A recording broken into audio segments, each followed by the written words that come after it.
Umakyat si Chopper sa Giant Jack upang hanapin ang ginto. Ngunit pagdating sa itaas ay nakita siya ng alaga ni Om na malaking aso kaya takot na takot siya.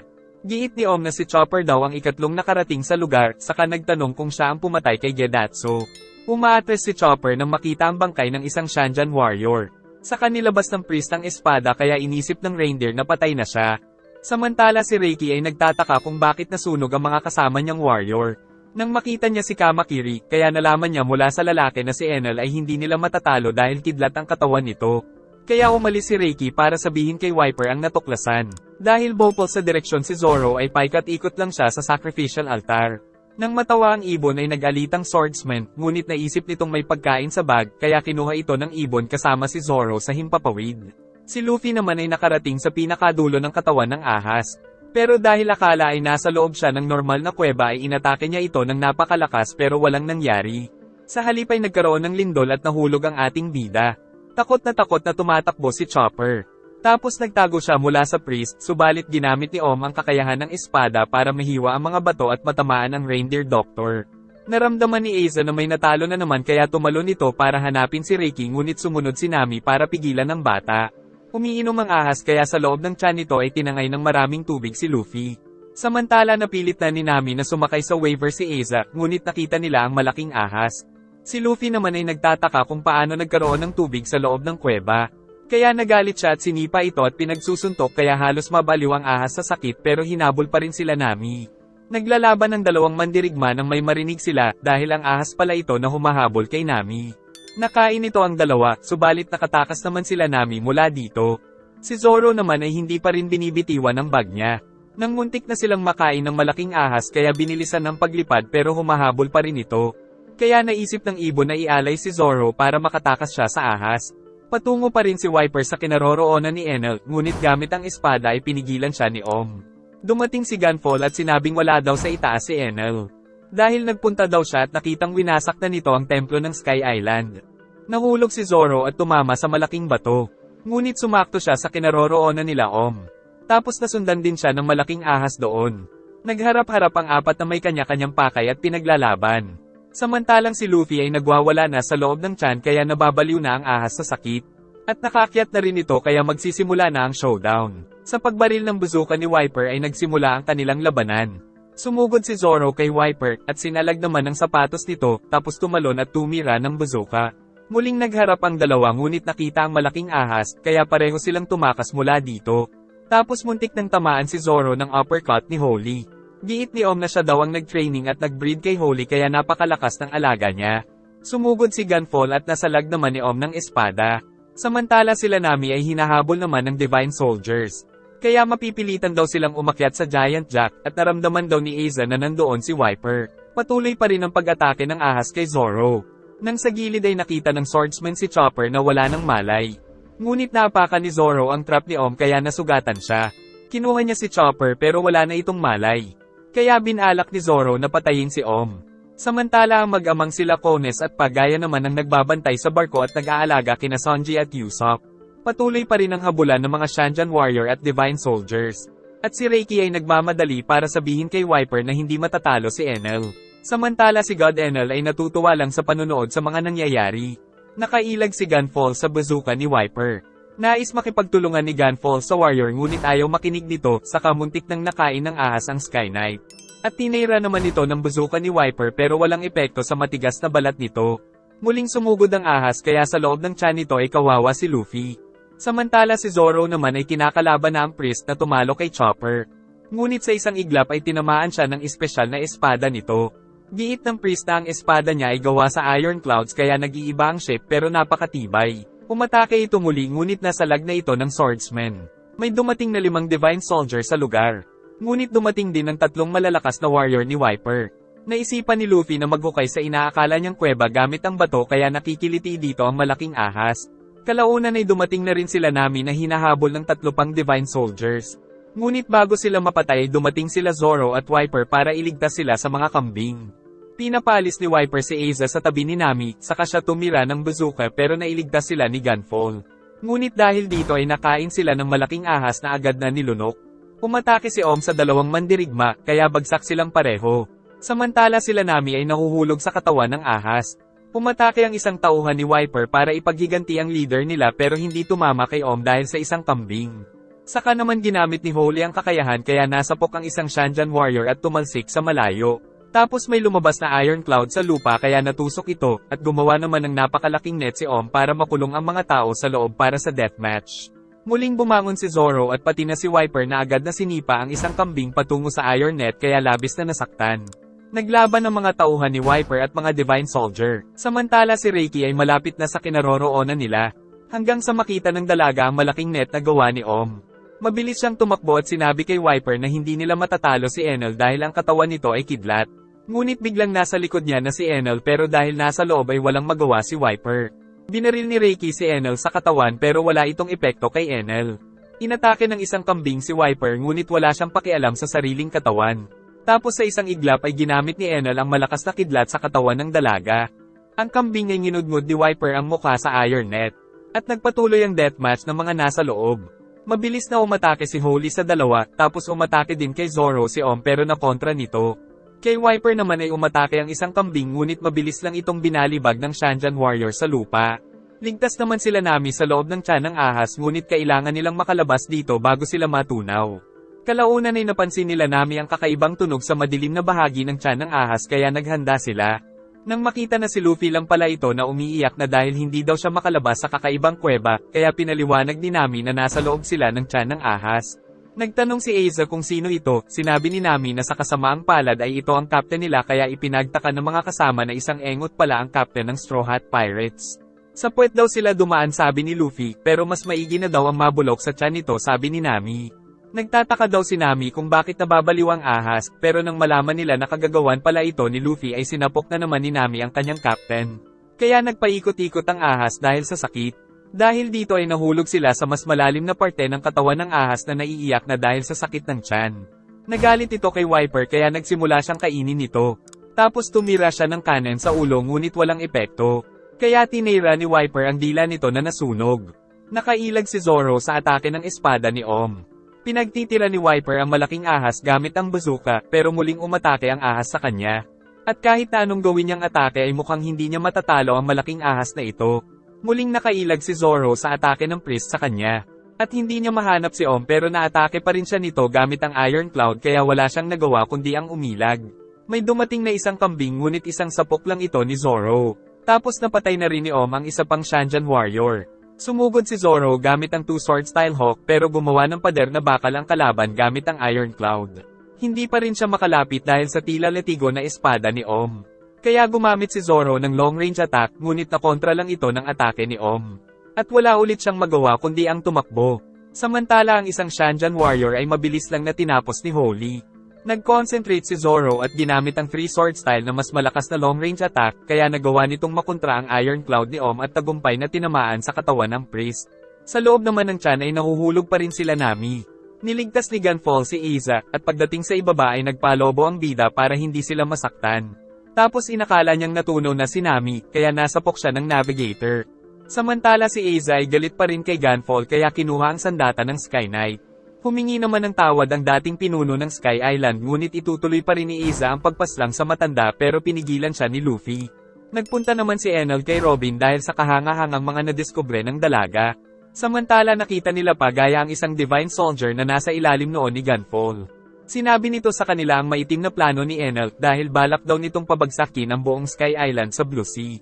At balak din nitong patayin ang lahat ng naninirahan dito. Giit ni Pagaya na madadami din si Enel sa gagawin, pero sinabi ng Divine Soldier na meron daw malaking barko si Enel na tinatawag na Maxim. Naririnig ni Enel ang pinag-uusapan nila, kaya nagcast ito ng malakas na kidlat patungo sa lalaki, kaya tinulak ni Pagaya ang anak para hindi madamay sa napakalakas na kapangyarihan ni Enel. Dahil sa pagkasawi ng ama ay labis na nalungkot si Kones. Kaya nagpasya siyang umalis ng barko para sabihin sa mamamayan ang balak ni Enel. Natalo ni Zoro si Om, pero buhay pa si Holy kaya inatake siya nito. Pero natuklasan niyang sumusunod pala ang aso sa utos niya, kaya pinag-utos na banatan ang sarili kaya bagsak ang aso. Hindi pa rin matalo ni Viper ang malaking ahas kahit na anong gawin. Inatake ito ni Zoro pero wala din epekto ang espada niya. Dahil sa labanan ay kawawa ang mga nakain ng malaking ahas. Nagtaka si Robin sa ginawa ni Enel, sinabi naman itong pinatay niya lang ang isang uod. Saka muling nagcast ng kidlat ang lalaki, at sa lakas ng pagsabog ay nasira nito ang iron net ni Om. At gumuho ang mga lupa sa itaas ng Giant Jack kaya nahulog ang malaking ahas, pati na sila Zoro at Viper. At kahit na mahirap ay pinilit pa rin ni Zoro na mailigtas si Chopper. Nakaisip si Nami ng paraan, kaya ginamit nito ang waiver pero naiwan sila Luffy at Aiza. Si Gunfall ay nahulog din kay Pierre. Nakalabas na si Nami pati si Gunfall pero nahuhulog sila, subalit inutos pa rin ng matanda na iligtas ni Pierre sina Aiza at Luffy kaya bumalik ito sa loob ng ahas. Nailigtas ni Zoro si Chopper nang makita niya si Robin. Bumalik si Pierre sa dalawa para iligtas sila. Sumakay sila sa kabayo at tumakbo ng mabilis. Nakaligtas naman sila Nami dahil nahulog sila sa malambot na ulap. Nakita ni Viper ang tahanan ng mga Shandians. Napansin naman ni Nami na parang may hinahanap ang malaking ahas. Ngunit umiiyak ito dahil tila naaalala niya ang lugar. Nainis si Enel kaya ginamitan ng malakas na kidlat ang ahas. Nagulat naman si Zoro na nasa labas na pala si Nami, pero sinabi ni Nami na nasa loob pa daw ng tiyan si Luffy. Bumagsak ang ahas sa isang atake lang ni Enel, kaya naisip ni Viper kung gaano kalakas ang kalaban nila. Pumatake siya ngunit nakailag si Enel. Tapos nagpalabas ng Cloud Ball na siyang sinakihan nito. Nagpakita sila Robin, Gunfall at Zoro kay Enel. Giit ni Enel na nagpredict siyang 5 tao na lang ang matitira pagkatapos ng 3 oras, at dahil 3 minuto na lang ang natitira ay kailangang may mawala sa kanilang isa. Pero nagpa siya ang 4 na si Enel dapat ang mamatay. Bumaba si Enel sa lupa. Saka isiniwalat ang maitim niyang plano sa Sky Island. Labis na nagalit si Gunfall sa narinig, kaya sumugod ang matanda ngunit pinabayaan ni Enel na tamaan siya, saka gumamit ito ng kidlat para tapusin siya. Sa flashback ay pinakita na noon pa man ay binabawi na ng Shandians ang upper yard. Ngunit isang araw ay dumating si Enel at ang mga priest nito na pinagpapaslang ang mga tauhan niya. Pagtingin niya sa labas ay ubos ang mga tao niya, tapos pinatulog siya ni Enel gamit ang kapangyarihan nito. Sa kasalukuyan ay nakatikim ng napakalakas na kidlat si Gunfall. Kaya napagtanto nila Zoro na may devil fruit lang si Enel at hindi ito isang Diyos. Ang sinunod ni Enel ay si Robin. Kaya agad itong tinulungan ni Zoro bago bumagsak sa lupa. Tapos galit na sumugod ang swordsman pero nasalag ng taong kidlat. Tapos umatake si Zoro kaya tumalo ng kalaban, saka naman tumira ng bazooka si Viper ngunit nakontra ito ng kidlat ni Enel. Muling sumugod si Zoro at balak putulin ang katawan nito, ngunit naglaho na parang kuryente si Enel at hinawakan ng espada. Tapos gumamit ng malakas na kuryente kaya naprito ang katawan, saka binaon pa ang mukha ni Zoro sa sahig. Binitiwan ni Viper ang bazooka at mabilis na sumugod, tapos hindi makaalis si Enel dahil sa Sea Prism Stone sa sapatos ng warrior. Kaya tagumpay na nakagamit ng reject dahil si Viper sa puso ni Enel. Dahilan para huminto ang puso nito sa pagtibok. Pero nasaktan din si Viper sa impact nito sa katawan. Subalit nagsimula si Enel sa pagpump sa sarili niyang puso gamit ang kidlat kaya muli itong nabuhay. Saka pinalo nito ang Shandian warrior na naghihingalo. Pero pinipilit pa rin bumangon kaya nagpalabas ng Phoenix si Enel at direktang pinatama kay Viper.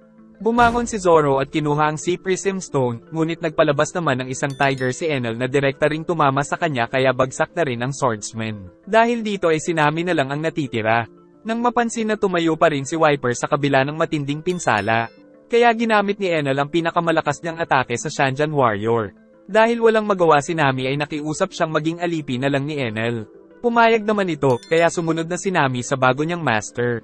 Pero habang naglalakad paalis ay tinignan muna ang mga natalo niyang kaibigan. Giit ni Enel na hindi kasi nila kinilala ang tulad niyang Diyos kaya napahamak ang mga kaibigan ni Nami. Nagpunta sila sa isang kuweba kung saan nakita ni Nami ang napakalaking barko ni Enel na siya lang daw ang makakakontrol gamit ang kidlat. Giit ni Enel na lumilipad ang barko, kaya naisip ni Nami na imposible na siyang makatakas pag sumakay dito.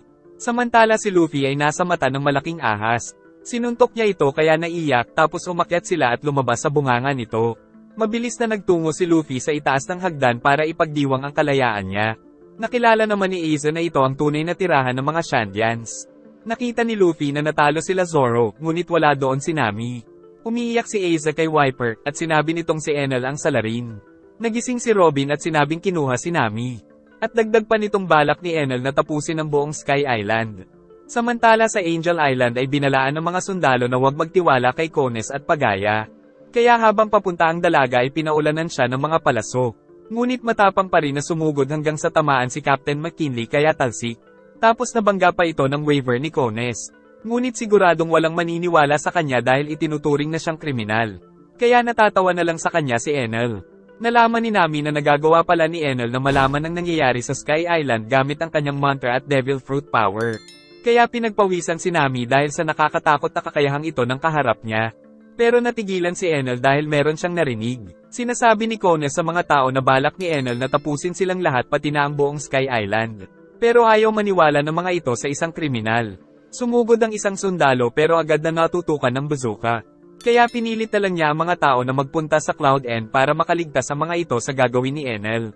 Pero binato lang siya ng kamatis ng isang bata. Tapos binaba ang kanyang armas kaya nagtaka ang sundalo sa kasinigaw na hindi niya tinuturing na Diyos si Enel. Dahil dito ay nagtakbuhan ng mga tao dahil siguradong tatamaan si Kones ng matinding kidlat. Tinanggap na ng babae ang hatol na nagmula sa kalangitan ngunit walang dumadating na kidlat mula kay Enel. Sinabi ni Kones na ang mensahe ay mula sa isang divine soldier. Dagdag pa nitong pinatay na ito ni Enel kasama ang kanyang ama. Pero ayaw pa rin maniwala ng mga tao na masama ang kanilang Diyos. Ngunit pinaliwanag ni Kones na isang baliw na lalaki lang si Enel pero dahil matigas ang ulo ng mga tao ay nagpasabog siya gamit ang bazooka. Kaya tumahimik ang mga tao at muling nakinig sa mga sinasabi niya. Nang mapagtanto ng mga tao na seryoso ang sinasabi ni Kones ay nagtakbuhan ng mga ito para makatakas sa kalupitan ni Enel. Nagtanong ang mga kamag-anak ng miyembro ng Divine Squad pero sinabi niyang hindi niya alam kahit na alam niyang patay na ang mga ito. Giit ni McKinley na sila na daw ang baalang magligtas sa Divine Squad. Saka sinabi nito kay Kones na binura din daw ni Enel ang isla kung saan ito pinanganak kaya naniniwala na siya sa dalaga. Ipinagbili ni Kones ang mga tao kay McKinley dahil babalik daw siya para sa mga kaibigan. Kaya sumalo daw ang mga sundalo sa dalaga. Tumatakbo si Luffy na galit kaya naramdaman ni Enel. Tapos nakarating ang bida sa lugar saka tinawag ang huwad na Diyos. Naiyak si Nami na buhay at malakas pa ang kapten niya. Sumugod ang bida kay Enel kaya ginamit nito ang malakas na kuryente sa katawan ng ating bida kaya nanlumo si Nami. Subalit dahil isang goma si Luffy ay hindi siya nasaktan kaya gumamit si Enel ng Lightning Dragon na direktang tumama sa ating bida.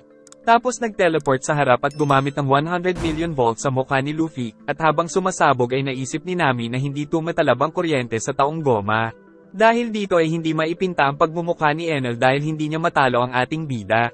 Sumugod si Luffy at iniisip naman ni Enel na hindi siya tatablan pero tinamaan siya sa tiyan ng matinding sipa kaya bagsak ang huwad na Diyos sa harapan ng bida. Bumangon si Enel at hindi ito makapaniwala sa nangyayari. Ngunit nang umatake ang bida ay ginamit ng kalaban ng mantra kaya kahit anong gawin ay hindi matamaan si Enel. Tinamaan nito si Luffy sa itlog kaya tumalsik at kinorner nito sa pader gamit ang sandata. Umatake ang bida ngunit nakatakas muli ang kidlat. Nang mapagtanto ni Enel na walang kwenta ang physical attack niya kay Luffy ay ginawa nitong sibat ang kanyang sandata. Kaya pagsugod ay umiwas dito si Luffy. Sumugod si Luffy ngunit nawala si Enel na gumapang pala sa gold kaya napunta sa likod at tinusok si Luffy. At sa sobrang init ay kumukulo ang dugo ng taong goma. Ngunit tagumpay naman na nasipa si Enel kaya bagsak sa sahig. Pagkatapos ay gumamit siya ng Gomu-Gomu no Gatling ngunit nahuli ni Enel ang kamay niya, tapos binalibag siya sa sahig. Saka pinaandar na ni Enel ang Maxim sa pamamagitan ng kanyang kuryente kaya nagsimula itong lumipad, pero hindi pa rin sumusuko ang ating bida.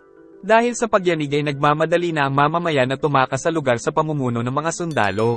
Samantala nagsimula na si Enel sa paggawa ng napakaitim na ulap na nagbalot sa buong Sky Island kaya mas lalong natakot ang mga tao. Giit ni Enel na maglalabas daw ito ng napakatinding mga kidlat na siyang tatapos sa buong isla. Nilagyan niya ito ng kapangyarihan, kaya nagsimula ang pagkidlat sa mga kabahayan. Si Kones naman ay nagmamadaling bumalik sa Going Merry. Muling naglaban sila Luffy at Enel, ngunit napaso ang bida sa mainit na sibat nito. Kaya walang magawa ang bida kundi ang umilag ngunit muli siyang napaso ng hawakan ito. Dahil dito ay naisip ng bida na maging baliw para hindi ma-predict ang kilos niya. Kaya para siyang naging drunken master na umiiwas sa lahat ng atake ni Enel. Tapos pinalaki ni Luffy ang ulo niya at naging isang octopus. At saka inatake ng bida ng walang tigil ang pader para bumanda ang mga atake nito sa likod. Nang sa ganun ay hindi ito ma-predict ni Enel kaya naman nabugbog niya ng sobra ang katawan ng nagpapanggap na Diyos ng Skypiea, hanggang sa bumagsak ito at gumamit si Luffy ng Gomu-Gomu no Bazooka kaya yumanig ang katawan ni Enel at napaluhod. Hindi pa tapos ang bida kaya gumamit siya ng pinakamalakas na Gomu-Gomu no rifle. Na siyang nagpatalsik kay Enel sa gintong pader nito. Akala ni Nami ay panalo na ang kapten niya sa laban. Pero bumangon si Enel at pinalipad ang kanyang barko na nakikita ng mga tao mula sa ibaba. Nagpunta ang Skypiea resident sa Shandians upang balaan sila sa delubyong paparating. Tinunaw ni Enel ang Golden Wall at inilagay niya sa kamay ng bida. Saka lumapit sa kanya ang taong kidlat at pinag-ulang ang bola kaya dinala nito si Luffy pero lumalaban pa siya. Giit ni Enel na wala daw makakatalo sa kanya, sagot ng bida na sa Blue Sea ay marami pang mas halimaw kaysa kay Enel. Kaya nagalit ang lalaki at sinira ang kinakapitan ni Luffy kaya tuluyan na siyang nahulog. Ngunit dumating sila Pierre at Aiza para iligtas ang bida. Kaya gumamit ng kidlat si Enel para sama-sama silang mamatay. Nananaginip si Sanji na katabi niya si Nami kaya hinawakan ng kamay nito pero si Usopp pala ang kasama niya. Lumabas siya at hinanap ang dalaga. Nang makita niya ang malaking barkong lumilipad at nakita niya din si Nami doon. Kaya binulabog niya si Usopp para tulungan siyang mag-rescue kay Nami. Samantala balak pa ni Enel na kunin ang Golden Bell na sinasabi ni Robin bago niya tuluyang sirain ang Sky Island. Giit ni Nami na walang saysay ang magtagumpay kung mag-isa ka lang na magtatamo ng kaligayahan. Kaya naman nagalit sa kanya si Enel at balak na siyang patayin. Tinanong ni Kones kay Suo kung nasaan sila Sanji at Usopp. Sinabi ng Sky Fox na umalis ang dalawa para bawiin si Nami mula sa barko na lumilipad. Ginamit ni Usopp ang belt tapos sinipa ito ni Sanji patungo sa barko. Tapos umakyat si Sanji sa lubid habang nakalambitin si Usopp. Nais nang lumaban ni Nami kay Enel. Samantala nakaakyat na sa barko ang dalawang kaibigan pero natatakot si Usopp kay God Enel. Hinawakan siya sa balikat at sinabi ni Sanji na handa siyang ialay ang buhay ni Usopp para makaligtas sila. Naramdaman ni Enel na may dalawang nakapasok sa barko niya. Nagtataka naman si Nami kung sino ito dahil lahat ng kaibigan ay baldado. Nagsimula na si Enel sa pag-atake kay Nami. Samantala sila Sanji ay pumasok sa ilalim ng barko kaya nakita nilang pinapatakbo lang ito ng napakalaking makina gamit ang kuryente ni Enel. Sila Zoro at Viper naman ay kinuha ni Robin gamit ang kapangyarihan ng Devil Fruit. Papunta sa kinaroroonan nila ng dalawa pang kasama. Nagpapanik na ang mamamayan ng Sky Island dahil sa maitim na ulap. Samantala ang mga Shandians ay nagpasya ng umalis kahit hindi pa nakakabalik ang mga warrior nila na nagpunta sa upper yard. Tinatawag ni Luffy si Iza dahil bumaon pala ang ulo niya sa lupa at hindi makaalis. Pilit na binuhat ng bida ang malaking gintong bola para makabangon siya. At wala daw siyang balak sumuko sa kabila ng kalagayan. Nagpatuloy si Enel sa paglalaro kay Nami na nagagawang ma-deflect ang kidlat niya gamit ang kidlat na gawa ng sandata. Tapos magpapalabas sana ito ng mas malakas na atake ngunit inatake ni Usopp kaya natigilan. Hinahanap ng sniper si Sanji dahil wala pa pala dito kaya muli siyang nagtago sa pinto dahil sa sobrang kaba. Ngunit pinalakas niya ang loob kaya binuksan ng pinto pero natakot sa lakas ng kidlat ni Enel. Nagtanong si Nami kung meron siyang strategy, giit nitong iligtas daw siya kaya nabatukan siya ng dalaga. Tapos pareho silang inatake ni Enel ng kidlat. Patuloy na umilag ang dalawa sa atake ni Enel. Nang maisip ni Usopp na magtago sila sa isang bagay na mukhang importante para hindi sila tirahin ng kidlat. Ngunit inatake pa rin siya ni Enel kaya tumalon at tumama ang ulo sa bakod. Tapos nagpapansin ng sniper kay Enel saka nagsabi ng mga bagay na nakakanghilo tulad ng karayom na na-stuck sa ilalim ng kuko. Kaya pati si Nami ay nasaktan nang marinig ito. Patuloy na nagpapansin si Usopp ngunit pinalo lang siya ni Enel. Ginamit ni Nami ang waver habang si Usopp ay binubugbog ng kalaban. At nagbabalak na siya sa pagtakas nila ngunit nakitang pinasabog na ni Enel si Usopp. Dahan-dahang naglakad ang lalaki patungo kay Nami pero mabilis na nagpunta ang dalaga sa kaibigan, ngunit pinigilan ni Enel ang kamay nito para hindi niya makuha. Kaya naman tutuluyan na ni Enel ang sniper, pero dumating si Sanji at sinipa ito kaya angkok ang tinamaan ng napakatinding atake ng kidlat. Sinamantala naman ng dalawa ang pagsasakripisyo ng kaibigan para makatalon sila mula sa barko. Samantalang si Sanji ay nakuha pang manigarilyo bago ito bumagsak. Ngunit naramdaman ni Enel na may sumabog sa loob ng barko niya dahil sa kagagawa ni Sanji. Nag-enjoy ka ba? Salamat po sa panonood at pakiabangan po ng susunod na part saka mag-like and subscribe ka na rin Lodi para sa mas marami pang mga recap.